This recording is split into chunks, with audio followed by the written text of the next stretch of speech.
Hello everyone, কেমন আছে সবাই? আই হোপ সবাই ভালো আছো। তো আমি ভিডিওটা আপলোড করতে একটু দেরি হয়ে গেছে, তার জন্য আমি খুবই দুঃখিত। সরি।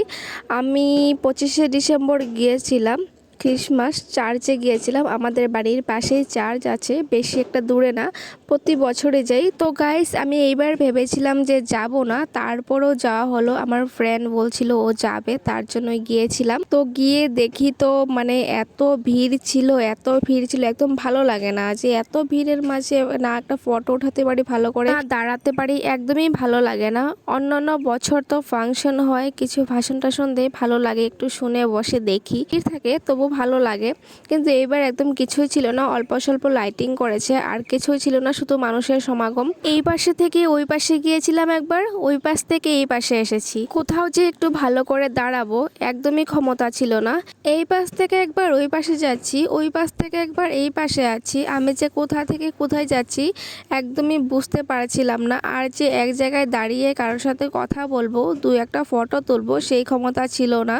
প্রতি বছরের তুলনায় এই বছর একটু বেশি ভিড় ছিল, কেন জানি না। এই বছর কিন্তু তেমন কিছুই করেনি, ফাংশন টাংশন কিছুই হয়নি, দেখতেই পারছো।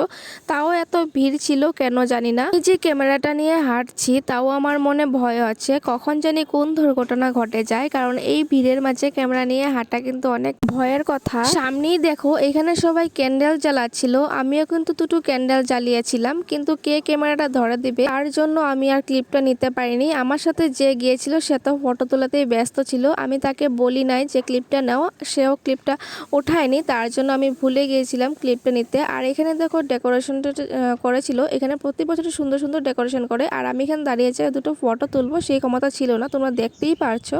অসম্ভব ধরনের ভিড় ছিল, এখানে দাঁড়িয়ে ফটো তোলা বা ভিডিও করা তো অসম্ভবের কথা। যাই হোক, অনেক ভিড় ছিল কিন্তু তবু ভালো লাগছিল।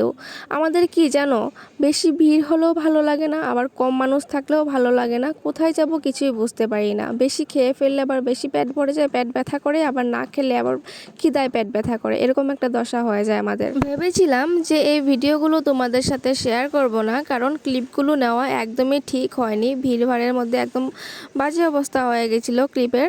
তবুও ভাবলাম শেয়ার করে দিই, আমি যেখানে যাই সব কিছুরই তো আপডেট দিই তোমাদের কাছে, তো এটারও আপডেট দিয়ে দিই আর কি। তাই ভেবে কিন্তু এই ভিডিওটা শেয়ার করে দিলাম তোমাদের কাছে।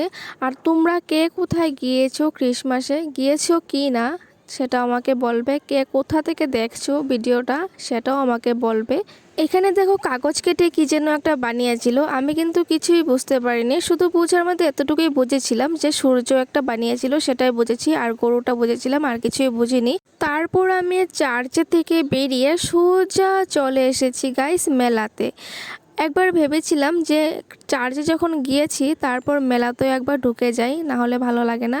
যেই কথা সেই কাজ, ড্যাং ড্যাং করতে করতে চলে এলাম মেলাতে। আর মেলাতে এসে দেখি অনেক ভিড় ছিল, কারণ যে আজকে যে 25শে ডিসেম্বর ছিল, যেই সব মানুষ চার্চে গিয়েছিল সেই সব মানুষগুলো মেলাতে এসেছিল, মানে এক ঢিলে দুই শিকার করছিল আর কি।